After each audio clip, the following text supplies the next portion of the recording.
আজ বানিয়েছিলাম চিকেন বিরিয়ানি বানানোর জন্য আমি গরম জল করে তার মধ্যে গোটা গরম মশলা, তেজপাতা, চাল, আলু দিয়ে দিলাম। আর এদিকে যা যা উপকরণ লাগে আমি সব কিছু রেডি করে নিলাম। পেঁয়াজ কুচি, টমেটো কুচি, রসুন কুচি, একটা পেস্ট বানাবো। তার জন্য পেঁয়াজ, আদা, রসুন আর টমেটোগুলো দিয়ে একটা পেস্ট করে চিকেনটাকে ম্যারিনেট করব। তার জন্য ম্যারিনেশনের জন্য দিলাম নুন, জিরে গুঁড়ো, হলুদ গুঁড়ো, লঙ্কার গুঁড়ো। তোমরা চাইলে টক দই দিতে পারো, আমার কাছে টক দই ছিল না তাই দিইনি। একটুখানি লেবু দিয়েছি। ভালোভাবে মেখে নিতে হবে।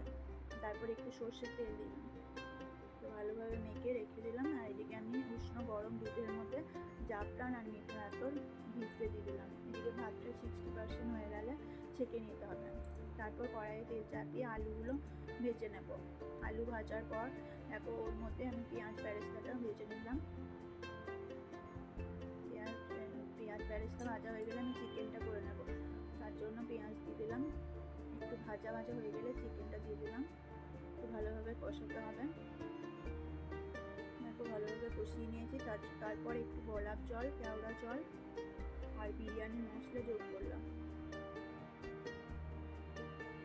তো আমার চিকেন রেডি। তারপর বিরিয়ানিটা সাজিয়ে নেবো। একটুখানি দিয়ে দিলাম হাঁড়ির মধ্যে, তারপর ভাতগুলো দিয়ে দিলাম।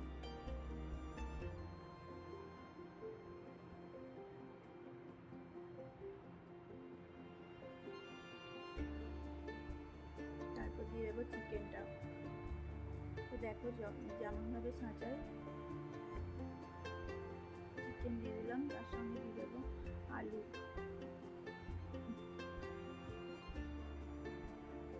গোলাপ জল দিলাম, কেওড়া জল দিলাম, বিরিয়ানি মশলা, সঙ্গে একটু নুন আর পেঁয়াজ বেরেস্তা আর দুধে ভিজিয়ে রাখা ওই জাফরান আর মিঠা দিয়ে দিলাম। আবার ভাত দিয়ে একই রকমভাবে ওইরকম লেয়ার করে সাজিয়ে নিচ্ছি। দিয়ে দিলাম চিকেন।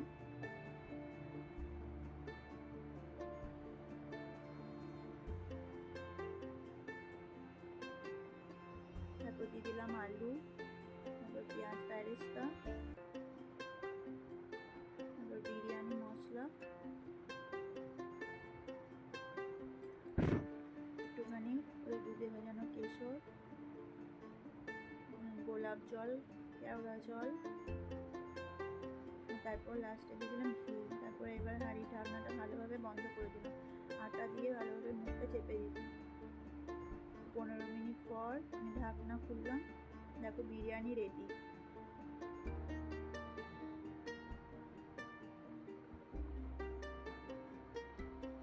তো তোমরা দেখে বলো বিরিয়ানিটা কেমন হয়েছে।